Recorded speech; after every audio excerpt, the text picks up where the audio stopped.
जीना तो आदमी के साथ है, जीना तो पड़ोसी के साथ है, काम तो कलीग्स के साथ करना है, जीना तो परिवार में है। उन पर मेहनत नहीं हुई, और मेहनत नहीं हुई तो रिजल्ट है सामने। आज बंदूकें सिर्फ भारत पाकिस्तान बॉर्डर पे नहीं तनी हुई है, AK-47 घर घर में तनी हुई है, क्योंकि हमने वहां मेहनत नहीं की। और फिर हम कहते हैं इंसान ऐसा होता चला जा रहा है। होगा, बाय डिफॉल्ट होगा, क्योंकि जिस क्लासरूम में हम बच्चे को विनय क्या सिखाते हैं, वो विद्या ददाति विनयम का गीत रटाते हैं, उसी क्लासरूम में खड़े होकर हम बच्चे को कहते हैं कि you are one of the 40 and you have to be one of the best in the 40। आपको इन 40 बच्चों में सबसे पहले आके खड़ा होना है, और हर बच्चे को हम कह रहे हैं, और साथ साथ हम हर बच्चे को सिखा रहे हैं कि विद्या ददाति विनयम विनयादति पात्रता हम कहां से आएगी। कंट्राडिक्शन है हमारे कंटेंट में और हमारी प्रोसेसेस में। मैं इसलिए कह रहा हूं कि शायद इस फोरम पे रख के मैं इस बात को कह सकता हूं। आज अगर मैं किसी ऐसे स्कूल के सामने खड़े होकर ये बात करना चाहूं जिसके क्लासरूम में, एक क्लासरूम में 100 बच्चे बैठ के पढ़ रहे हैं, जिसके बच्चे अभी टाट पे बैठ के पढ़ रहे हैं, मैं शायद उसको नहीं कह पाऊंगा, क्योंकि उसको पहले मुझे उसकी वो प्रॉब्लम सॉल्व करनी है। पर कम से कम जिस फोरम में आज मैं खड़ा हूं, फॉर्चुनेट हूं मैं इस फोरम के साथ बात रखने के लिए, कि मैं इन मुद्दों पे आपसे बात कर पा रहा हूं, कर सकता हूं, और आप शायद उस बात को समझ सकते हैं प्रायोरिटी से। आपके मन में जब मैं ये बात कह रहा हूं तो ये क्वेश्चन नहीं घूम रहा हम कैसे करें यार, हमको तो 150 बच्चे क्लास में बिठा के पढ़ाने पड़ रहे हैं, ऐसे ही होगा। हमारा कंटेंट बहुत कंफ्यूजिंग है। पूरे के पूरे स्कूल सिस्टम को एक नए सिरे से देखने की जरूरत है। जहां हम बहुत अच्छा डिलीवर कर पा रहे हैं, वहां हम अच्छी टीचिंग कर पा रहे हैं, अच्छा लर्निंग अभी नहीं है। लर्निंग नहीं है, उसका प्रमाण है कि किसी भी पढ़े लिखे आदमी के बारे में आप गारंटी नहीं ले पाएंगे कि ये आदमी जब सड़क पे गाड़ी चलाएगा तो ट्रैफिक रूल्स का वायलेशन नहीं करेगा। पढ़ाया तो था आपने, किसी एक एप्रोप्रिएट लेवल पे आके आपने ट्रैफिक रूल्स का चैप्टर पढ़ाया था, हाउ टू ड्राइव सेफ का चैप्टर पढ़ाया था, लेकिन लर्निंग नहीं हुई, सिर्फ टीचिंग हुई। ये उस बात का प्रमाण है। लर्निंग हो गई होती तो जिंदगी भर के लिए हो गई होती। 2+2 जिस वक्त आप लर्न करा देते हैं, 90 साल की उम्र में भी आदमी मरेगा तो 5 नहीं बोलेगा, 4 ही बोलेगा, 3.5 पे भी सहमत नहीं होगा, क्योंकि 2+2 आपने लर्न करा दिया। लेकिन ड्राइविंग के रूल्स, सेफ्टी के रूल्स आप लर्न नहीं कराते, आप टीच करते हैं। There is a basic difference between teaching and learning, और वो हम सोसाइटी में देख पा रहे हैं। सोसाइटी इंजीनियर्स मांगती है आपसे एक स्कूल के रूप में, आपसे डॉक्टर्स मांगती है, अच्छे अच्छे प्रोफेशनल्स मांगती है, लेकिन वही society, that's why I said, मैं स्वार्थ के तहत आया हूं आपके पास में, ये मेरा स्वार्थ है। जिस सोसाइटी को मैं रिप्रेजेंट कर रहा हूं, मैं एक बहुत छोटे से हिस्से को उसका रिप्रेजेंट कर रहा हूं, लेकिन एक एजुकेटर से, एक प्रिंसिपल से, एक टीचर से, एक मैनेजमेंट ऑफ एजुकेशन से, एक एजुकेशन मिनिस्टर से अगर मैं इस तरफ आके खड़ा हो जाऊं, ये सोसाइटी वो कंटेंट मांग रही है आज कि साहब हमने 2.5 साल का अपना बच्चा आपको दिया, आपको उसको फिजिक्स पढ़ाना है, फिजिक्स पढ़ाइए, केमिस्ट्री पढ़ाना है, केमिस्ट्री पढ़ाइए, लेकिन जब वापस दें तो एक अच्छा स्किल्ड आदमी भी हो, लेकिन एक आदमी भी अच्छा हो। उसमें अभी हम फेल हैं। क्या कर रहे हैं हम लोग? गीता रटा रहे हैं। अंडरलाइन कर लीजिएगा, गीता पढ़ा नहीं रहे, रटा रहे हैं। हम वैल्यू एजुकेशन पढ़ा रहे हैं, वैल्यू ऑफ एजुकेशन नहीं पढ़ा रहे हैं। वैल्यू एजुकेशन के नाम पर कुछ घटनाएं मेरे साथ घटी हैं। अपने घटना, मैं एक क्लासरूम में गया, वहां मैथ संयोग था, गांधी जी ने सफाई के बारे में क्या कहा है ये पढ़ाया जा रहा था। Obviously it was a government school, और उस कमरे में जाले लगे हुए थे। जिन बच्चों पे, जिन डेस्क पर बच्चे नहीं बैठे हुए थे, उन डेस्क को सुबह किसी ने साफ नहीं किया था, और कमरे की बाकी हालत क्या होगी आप अंदाजा लगा सकते हैं। और हम गांधी जी के 3 चैप्टर पढ़ा के, गांधी जी के 3 सिद्धांत पढ़ा के, गांधी जी के सफाई के बारे में क्या सिद्धांत थे, उस बच्चे को पासिंग मार्क्स देंगे जब वो कॉपी में लिख देगा, और हम अपनी तीसरी कर लेंगे कि हमने तो सिखा दिया था सफाई, अब हम नहीं आई तो हम क्या करें। हम फॉर्मेलिटी कर रहे हैं पढ़ाने के नाम पे, वहां पे खड़े होके। और ऐसा बहुत सारी चीजों में हो रहा है, कुछ जाने हो रहा है, कुछ अनजाने हो रहा है। हिमांशु जिस दिन मेरे पास आए थे, मैंने इनको अचानक 2-3 उदाहरण दिए थे। कितना कंट्राडिक्शन है हमारे पढ़ाने में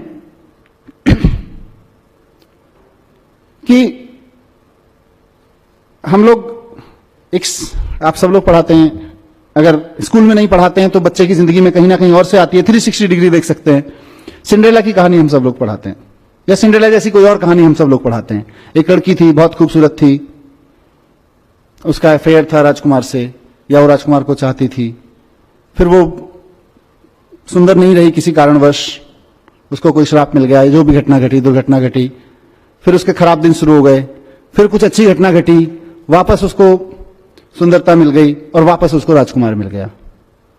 यहां कहानी खत्म हो जाती है। हमने अच्छा सोचा होगा, कुछ एक अच्छा वर्ड्स का, अच्छा ग्रामर का, अच्छा क्राफ्ट ऑफ सम, अच्छे राइटअप का क्राफ्ट क्या होता है, एक visualization of in that appropriate age learning पे क्या होता है, उन सब के बारे में सोच के कहानी इंट्रोड्यूस की। लेकिन उस कहानी का अंतर क्या पड़ा, उस कहानी का इंपैक्ट क्या पड़ा बच्चे पे? उस कहानी का बच्चे पे इंपैक्ट पड़ता है कि इस दुनिया में जीने के लिए सबसे पहली जरूरत है सुंदर दिखना, और सुंदर दिखने के लिए भले ही फेयर एंड लवली लगानी पड़े या किसी के ऊपर तेजाब फेंकना पड़े। आप सोच के देखिए कि आप ही के स्कूल में पढ़ने वाली एक सामान्य सी लड़की, जो मे बी कहीं ऐसे इलाके से या ऐसी परिवार से आती होगी जहां नाक नक्श उतने सुंदर नहीं है जिनको हम अभी सुंदरता की परिभाषा में बैठ के उस कहानी में गढ़ते हैं, उस पर क्या बीतती होगी, उन पर क्या बीतती होगी और माने यहीं से एक बड़ा सोशल डिवाइड शुरू होता चला जाता है। हमने जानबूझ के नहीं किया, ये अनजाने में हो रहा है हमसे, पर इस जैसे कितनी घटनाएं हम नहीं कर रहे हैं। और हम एक हिंदी में विलोम शब्द पढ़ाते हैं। हम विलोम शब्द पढ़ाने में क्या बोलते हैं? स्त्री का उल्टा पुरुष का विलोम, आकाश का विलोम धरती, धरती का उल्टा आकाश, दिन का उल्टा रात, रात का उल्टा दिन। मैं इस फोरम से सारे एजुकेटर्स बैठे हुए हैं, पूछना चाहता हूं कि ये तीनों उदाहरण जो मैंने लिए, धरती का उल्टा आकाश, दिन का उल्टा रात, स्त्री का उल्टा पुरुष, ये एक दूसरे के उल्टे हैं या प्रकृति में एक दूसरे के कॉम्प्लीमेंट्री हैं, एक दूसरे को पूर्ण करते हैं, पूरकता में? अगर नेचर के फाइबर में खड़े होकर देखेंगे, तो फैब्रिक में खड़े होकर देखेंगे, तो ये एक दूसरे का ताना बाना है, एक दूसरे को पूरा करते हैं। लेकिन क्योंकि हमको बच्चे को ग्रामर पढ़ानी थी, क्योंकि हमारे पास में शायद विलोम शब्द पढ़ाने के लिए उससे बेटर एग्जाम्पल नहीं था, तो हमने अपने, माफ कीजिएगा मुझे ये कहने के लिए, मूर्खताओं के चलते कुछ उदाहरण बच्चों के सामने रख दिए और वो जिंदगी भर उसके माइंड में लॉक हो गए। नौकर का उल्टा मालिक, मालिक का उल्टा नौकर। अब जिंदगी भर मालिक और नौकर उल्टे बने रहेंगे। आप ब्यूटी देखिए कि मालिक और नौकर तो एक दूसरे के कॉम्प्लीमेंट्री हैं उस सिस्टम में, पर क्या आपके स्कूल में, मेरे स्कूल्स में, मैं एजुकेशन मिनिस्टर हूं, आज मैं खुद जिम्मेदारी के साथ ये बात करना चाहता हूं आपके साथ। दैट्स व्हाई आई सेड कि I am not here just for this lecture. मेरे अंदर कुछ दुख है बहुत सारी चीजों को लेकर, कुछ पीड़ा है, दुख का मतलब पीड़ा है। उस पीड़ा का समाधान शायद हम और आप दोनों मिलकर निकाल सकते हैं, इसलिए मैं आपके पास आया हूं। मैं सिर्फ यहां हिमांशु भाई या डिंगरा साहब के कहने पे एक आधा घंटे आपसे बात करके लेक्चर देके जाने के लिए नहीं आया हूं। मैं शायद एक नई शुरुआत करने के लिए आया हूं इस देश के पैन इंडिया फैले हुए एजुकेटर्स के साथ में। क्या हमारे स्कूल्स में कहीं कॉम्प्लीमेंट्री को समझने का कोई चैप्टर है, ताकि बच्चा ये जान सके कि ये तो सब एक दूसरे का कॉम्प्लीमेंट्री है? How beautiful. अगर मेरे मन में ये भावना आ जाए कि मैं जिस कंपनी में काम करता हूं, मैं नौकरी करता हूं, तो मेरा मालिक मेरे कॉम्प्लीमेंट्री है, और मालिक के मन में, और मैं किसी कंपनी का मालिक हूं, तो मेरे मन में यह भाव आ जाए कि ये जो नौकर है, नौकर मीन्स सामान्य शब्द में यूज कर रहा हूं, एम्प्लॉय है, ये मेरा कॉम्प्लीमेंट, ये मुझे कॉम्प्लीमेंट करता है, इसके बिना मेरे कंपनी का अस्तित्व नहीं है, मेरे बिना मालिक का अस्तित्व नहीं है। मेरे अंदर एक नई तरह का कॉन्फिडेंस आएगा, एक अलग तरह की एरोगेंस खत्म हो जाएगी, इंटरपर्सनल बिहेवियर चेंज हो जाएंगे, स्त्री और पुरुष के बिहेवियर चेंज हो जाएंगे। जिंदगी भर उल्टा लगा रहता है। उसके बाद जब पत्रकार बनता है, सबसे पहले 12th का रिजल्ट आने के बाद लिखता है लड़कियों ने बाजी मारी। अरे कंपटीशन कराया था क्या लड़कियां लड़कियों के बीच में? हम एक अनवांटेड एनिमिटी पैदा कर रहे हैं। कुछ कॉम्प्लीमेंट्री सेंसेस हैं समाज में, सब पूरकता में चल रहा है। प्रकृति में तो बहुत कुछ इतना कॉम्प्लीमेंट्री है एक दूसरे का। मैं इसीलिए कहा कि एक पेरेंट के रूप में मैं देखता हूं। मैं अपने बच्चे के साथ एक दिन मार्केट में जा रहा था। हिमांशु टाइम है थोड़ा सा 10 मिनट। मैं अपने बच्चे के साथ जा रहा था और उसको कहीं, मैं किसी स्कूल को ब्लेम नहीं करता, पर कहीं से आया कि ये सड़क पे बैठे हुए लोग तो I mean they are disgusting. उसने मुझे कुछ ऐसा, he was 6 years old that time, तो he said something, I mean not nasty but something negative about it. मुझे लगा ये क्या हो रहा है। वो किनारे भुट्टा वाला बैठा हुआ था और उसने उसके बारे में कुछ कहा कि ये तो सब एंक्रोच करके बैठ जाते हैं टाइप का कुछ बोला। ठीक है, I am not supporting encroachment, but उस बंदे के प्रति अगर मेरे बेटे के मन में हीन भावना है क्योंकि हम कॉम्प्लीमेंट्री सेंस पे बात नहीं कर रहे हैं। मैंने अपने बेटे से थोड़ी सी एक्सरसाइज की, मैंने उससे पूछा बेटा भुट्टा खाते हो? हाँ जी। कब कब खाते हो? Whenever. Whenever means on what frequency? Almost twice thrice a week, sometimes daily also. भुट्टा कहां से मिलता है? फॉर्चुनेटली मैं दिल्ली से 50 किलोमीटर दूर मेरा गांव है, जहां मेरे परिवार के खेत हैं, वहां पे भुट्टा भी होता है। उसको ये पता था भुट्टा तो गांव से मिलता है। तो कब जाते हो गांव? 2-3 महीने में एक बार जाते हैं। तो अगर गांव से ही भुट्टा खाना पड़े तो कितना समय लगेगा भुट्टा मिलने में? कितनी बार भुट्टा खा सकते हो एक साल में? 1 बार, ज्यादा से ज्यादा 2 बार। लेकिन दिन में अगर हफ्ते में 2 बार खा लेते हो तो किसकी वजह से खा लेते हो? ये तो भुट्टे वाले भैया की वजह से खा लेते हैं। इंपॉर्टेंट है ये रिलेशनशिप पहचानना, ये रिलेशनशिप पहचानना इंपॉर्टेंट है। नेचर के, ये तो व्यक्तियों के साथ हमने रिलेशनशिप पहचान, कितना कॉम्प्लीमेंट्री फैब्रिक है, इसको हमने बात नहीं करते हैं। और हमारे पास कोई उदाहरण नहीं है, कोई चैप्टर्स नहीं है, कोई थ्योरीज नहीं है इस सबको बात करने की। नेचर के साथ ताने बाने को पहचानने की थ्योरीज नहीं है। आज हम बड़े शान से कहते हैं पेट्रोल की कीमत 50 रुपए लीटर, 60 रुपए लीटर। ये पेट्रोल कहां से आता है? ये ऐसी चीजें हैं जो मैंने की हैं, बच्चों के साथ डिस्कशंस किए हैं, जिनका जिक्र हिमांशु कर रहे हैं। मैं बच्चों के साथ जाता हूं तो इन सब पे बात करता हूं। पेट्रोल की कीमत 50 रुपए लीटर। पेट्रोल कहां से आता है? आपने रटा रखा है ठीक से, वहां गल्फ कंट्रीज में कुएं हैं, असम में कुएं हैं, वहां कुएं हैं, वहां से निकल के आता है। उसमें कितना जाता है 50 रुपए में से? कुछ नहीं जाता। फिर ये 50 रुपए किस लिए है? इसका तो पता नहीं। तो क्या कर रहे हैं हम? बस हम उसको रटा रहे हैं, 50 रुपए की में पेट्रोल आ जाता है, और उसके बाद जितना बड़े बाप का बेटा उतना पेट्रोल फूंकने का अधिकारी। फर्क नहीं पड़ता है क्या फर्क पड़ रहा है, कितना पेट्रोल फूंक रहे हैं। मेरे पिताजी ने रिश्वत लेके पैसे कमा लिए, उसके बाद मैं कितना ही पेट्रोल फूंक सकता हूं। लेकिन अगर उस एज में हमने बच्चे को यह सिखा दिया कि इस धरती के सारे इंसानों की हैसियत नहीं है मिलके कि पेट्रोल की एक बूंद बना सकें।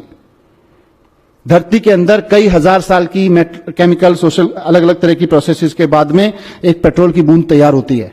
उसको धरती से निकाल के मेरी गाड़ी तक लाने में, रिफाइन करने में कुछ लोग लगते हैं, उनका घर चल सके इसके लिए मैं 50 रुपए देता हूं। ऐसा ही है ना? तो उसको अचानक अपने 50 रुपए की कीमत भी समझ में आ जाएगी, कहां जा रहा है ये भी समझ में आ जाएगा, और पेट्रोल भी समझ में आ जाएगा। लेकिन हम नेचुरल वे में जैसा है वैसे के तरीके से बात नहीं कर पा रहे हैं अपने क्लासरूम्स में। ये मेरी एक पीड़ा है जो मैं आपके सामने रखना चाहता था, जो मैं चाहता हूं कि हम सब इस पे ध्यान दें। बहुत सारे ऐसे काम हम कर रहे हैं। एक और उदाहरण मेरे मन में आता है, मैंने अपने बच्चे की किताब से देखा, उसके बच्चे की किताब में किसी जगह आया एक शब्द था जेंटलमैन। अब जेंटलमैन के ऊपर एक तस्वीर बना दी गई, अर्ली चाइल्डहुड एज, बहुत ही सूटेड बुटेड सा आदमी, एकदम ऐसे खड़ा हुआ, बैग लेके, टाई लगा के। अब क्या हो गया? उस बच्चे को समझ में आ गया कि जेंटलमैन तो ऐसा होता है, क्योंकि जिस एज में आप उसको ये जेंटलमैन सिखाने की कोशिश कर रहे हैं उसमें उसकी पिक्चोरियल अंडरस्टैंडिंग ज्यादा है, लर्निंग लेवल थ्रू पिक्चर्स ज्यादा है, पर वो उतना नहीं सीख रहा है जितना आप सिखाने की कोशिश कर रहे हैं। वो 360 डिग्री सीख रहा है, और ये हमको स्वीकार नहीं है कि बच्चा 360 डिग्री सीख सकता है। हमको लग रहा है बच्चा तो उतना ही सीखेगा जितना हम सिखाएंगे, जी फॉर जेंटलमैन। लेकिन बच्चा तो उस पिक्चर को देख के एक इमेज बना रहा है, जिंदगी भर के लिए कैद करके रख रहा है। उसके बाद उस बच्चे का फादर अगर किसान है, जिंदगी भर अपने पापा को किसान नहीं मान सकता, जेंटलमैन नहीं मान सकता है।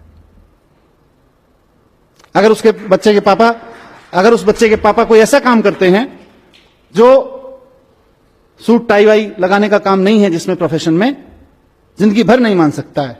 और मैं यहीं की बात कर लेता हूं, हमने सबने वो पढ़ा हुआ है।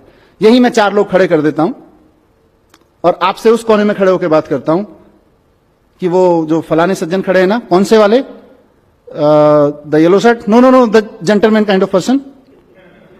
हम किसको मार्क करेंगे आप बता दीजिए, अगर एक आदमी टाई वाला हुआ तो? हम इस कमरे में बैठे हुए लोग, पढ़ने वाले नहीं, पढ़ाने वाले लोग, क्या हमारे माइंड में तुरंत क्लिक नहीं कर जाएगा कि हम किसके बारे में बात कर रहे हैं? जिस आदमी एक कुर्ता पजामा में खड़ा हो, एक बिना सूट बूट में ऐसे ढींगरा साहब की तरह खड़ा हो, एक भाई साहब की तरह खड़ा हो टाई लगा के, और आप उस कोने में खड़े हो। I am talking about the gentleman kind of person. And believe me, how many of them in this room will not accept, will not point out exactly the person I am talking about. So, ये क्या कर रहे हैं हम? कहां से आए हमारे अंदर? हमको भी किसी ने जेंटलमैन की पिक्चर दिखा दी होगी किसी समय, knowingly or unknowingly. So, मैं आप सब लोगों का ध्यान इस तरफ दिलाना चाहता हूं कि हमारे पास जो बच्चा आ रहा है वो 360 डिग्री सीख रहा है। आज से 50 साल पहले पढ़ाने का तरीका आपका जो भी था वो बहुत अच्छा था, क्योंकि बच्चे के पास में इंफॉर्मेशन का सिर्फ दो ही जरिया थे, स्कूल और पेरेंट्स। अनफॉर्चुनेटली पेरेंट्स के पास में इंफॉर्मेशन बहुत कम होती थी as compare to school and teacher. Teacher का इंफॉर्मेशन का, नॉलेज का लेवल कहीं ज्यादा हाई होता था, पेरेंट्स का comparatively and generally, specific cases की मैं बात नहीं कर रहा, कम होता था। उस वक्त आपने जो डिजाइन किया एजुकेशन का सिस्टम बहुत अच्छा था। आज की तारीख में बच्चे के हाथ में मोबाइल है, वो बच्चा अपने पेरेंट्स से ज्यादा जानता है, आप अपनी तो छोड़ दीजिए।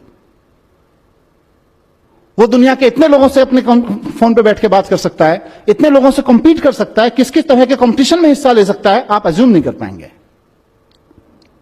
हम उस बच्चे को पढ़ा रहे हैं। आज हम उस बच्चे को नहीं पढ़ा रहे जिसका इंफॉर्मेशन के लेवल पे सिर्फ दो ही सोर्स थे और क्रेडिबिलिटी के नाम पर एक ही सोर्स था, टीचर।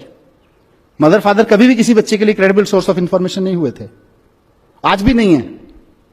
लेकिन अनफॉर्चुनेटली और फॉर्चुनेटली टेक्नोलॉजी यहां पहुंच गई है कि उस बच्चे के पास इतने सोर्स ऑफ इंफॉर्मेशन है कि टीचर्स के सारे कलेक्टिव सोर्स ऑफ इंफॉर्मेशन कम पड़ गए। स्कूल का हमारे सारे कैरिकुलम कम पड़ गया उसके सामने। We have to shape up a mind which is being affected, which is being, let me use this word, which is being attacked day and night through every corner. 100 TV channels, 5,000 games, websites, game sites, and peer pressures. All these things are attacking the mind each and every minute. Party में भी जाता है तो वहां एक peer pressure होता है, अब हमको उसको हैंडल करना है। वो बच्चा हमारे पास में 4 घंटे के लिए आ रहा है, 5 घंटे के लिए आ रहा है। So we have to shape up our education content and system and processes in a way so that we can make ourselves capable of handling that child. Sorry to say, we have not prepared. हम पुराने ढोल पीट रहे हैं, अभी पुराने तौर तरीकों से उस बच्चे को हैंडल करने की कोशिश कर रहे हैं कि क्लासरूम होगा, ओबीडेंट माने जो बच्चा क्लास में कम बोलेगा, ज्यादा बोलेगा तो ओबीडेंट नहीं हुआ, जिस क्लासरूम में कम शोर मचेगा वो ज्यादा ओबीडेंट क्लास होगी। ऐसा ही हम लोग डिफाइन करके रखते हैं। Keep quiet is the definition of being obedient. तो ये हमारे पुराने तरीके किसी समय अच्छे रहे होंगे जब इवॉल्व हुए, आज नहीं है। आज उसको बोलने नहीं देंगे, वो बाहर निकलते ही क्या बोलेगा आपको अंदाजा भी नहीं हो सकता है। और इसी का नतीजा है कि एक नई जनरेशन हमारी क्रिटिकल पैदा नहीं हो रही है। क्यों मैं ये बात कर रहा हूं? मेरे को कोई शौक नहीं है पढ़ाने का। मैंने कहा मैं तो एजुकेशनिस्ट नहीं हूं और मेरा एजुकेशन प्रोफेशन भी नहीं था। मैं तो संयोग से इस फील्ड में आ गया और आज मैं यहां खड़ा हुआ हूं।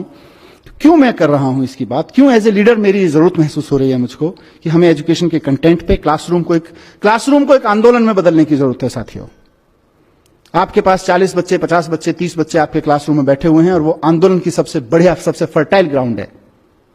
किस चीज के खिलाफ आंदोलन? वो जो समाज में चल रहा है उसके खिलाफ आंदोलन।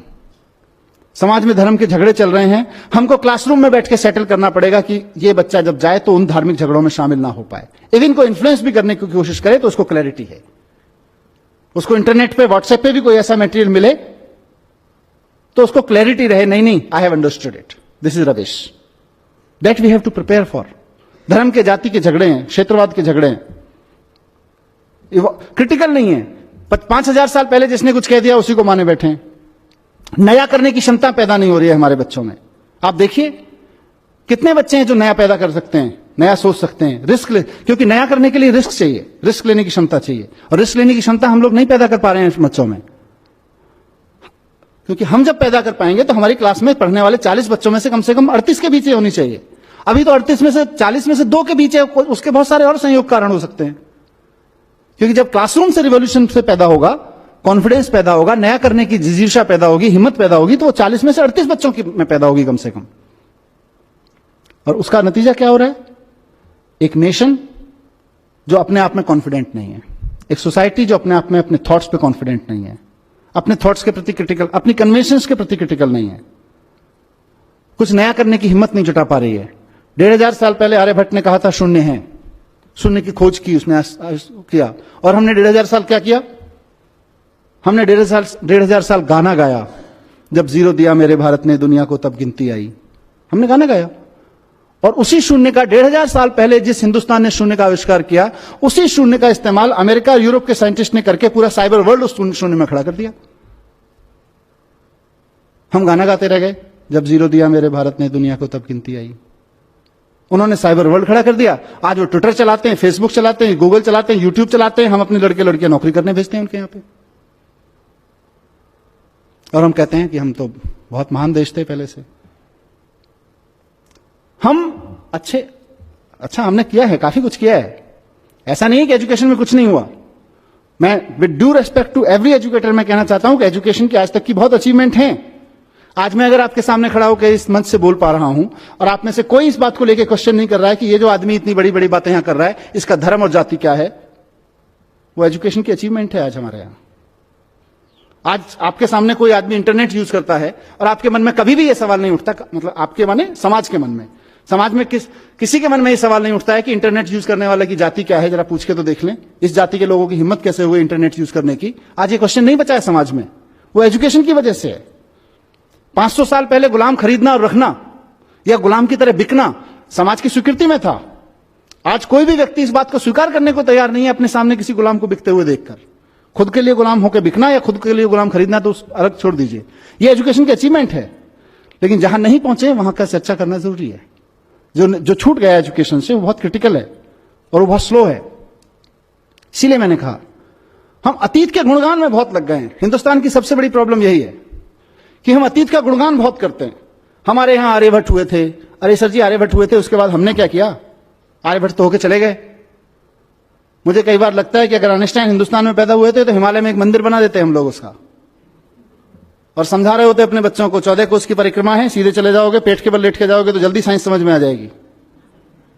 पैदल जाओगे तो इतने दिन लगेंगे साइंस समझने में, हेलीकॉप्टर से चले गए तो इतने दिन लगेंगे साइंस समझने में। मैं किसी धर्म और किसी मान्यता का अपमान नहीं करना चाहता हूं, उनकी सबकी एक साइंस है। हमने अपनी साइंस के चक्कर में वो साइंस भी खो गई। हम सिर्फ 40 रट रहे हैं, आइंस्टाइन 40, आर्यभट्ट 40, और हम 40 का देश बन गए हैं। हम नया सोचने की क्षमता खत्म कर दी है। तो मैं इस सभा के माध्यम से, जैसा मैंने शुरू में कहा कि एक बहुत बड़ा स्वार्थ मुझे यहां पे खींच के लाया है, और मेरा वो स्वार्थ है साथियों, मेरा एक सपना है कि इस देश की पॉलिटिक्स में एजुकेशन एक बड़ा मुद्दा बने, इस देश की सोच में एजुकेशन एक बड़ा मुद्दा बने। मैं एक ऐसे दिन का सपना देख रहा हूं कि हमने बड़े बड़े तरह के इलेक्शन देखे हैं। हम आ गए तो गरीबी हटा देंगे, हम हटा गए तो हिंदुओं को राज दे देंगे, हम आ गए तो मुसलमानों को राज दे देंगे, हम आ गए तो सिख इनका ये कर देंगे, उनका ये कर देंगे। हमने अलग अलग तरीके के अलग अलग रीजनल विज़ावी नेशनल इलेक्शंस में अलग अलग मुद्दे देखे हैं। मैं चाहता हूं कि इस देश में इस बात पर डिबेट हो और पॉलिटिकल पार्टीज आके खड़ी हों और कहें कि अगर हम आ गए तो हम एजुकेशन को यहां लाके खड़ा करेंगे, उस पर इलेक्शन लड़े जाएं। गलत सपना तो नहीं देख रहा जी? इस सपने को मैं अकेला नहीं सच कर सकता, इस सपने को मैं आप जैसे लोगों के साथ मिलकर सच कर सकता हूं। इस सपने को सच करने के लिए मुझे क्या मतलब, हमें एज ए नेशन हम लोगों को एक बहुत बड़ी डिबेट की जरूरत पड़ेगी, बहुत बड़े डिस्कोर्स की जरूरत पड़ेगी। जो अलग अलग डिस्कोर्सेज में उलझे हुए लोग हैं, फंसे हुए लोग हैं, उनको सबको लाके इस प्लेटफॉर्म पे, इस पैराडाइम पे लाके खड़ा करने की जरूरत पड़ेगी। आइए बाद में बात कर लेंगे तुम्हारे धर्म के झगड़ों के बारे में, आइए पहले एजुकेशन के बारे में बात करते हैं, बाद में बात कर लेंगे तुम्हारे फालतू के झगड़ों के बारे में, आइए पहले एजुकेशन के बारे में। एजुकेशन के कंटेंट से लेके उसके पर्पस तक पे बात करनी पड़ेगी। उस सब के लिए एक बड़े एजुकेशन रेवोल्यूशन, एक बड़े एजुकेशन के आंदोलन की जरूरत है, जो क्लासरूम में भी चलेगा। क्योंकि सबसे बढ़िया चीज इसमें यह है कि आपके पास में जंतर मंतर सजा हुआ है,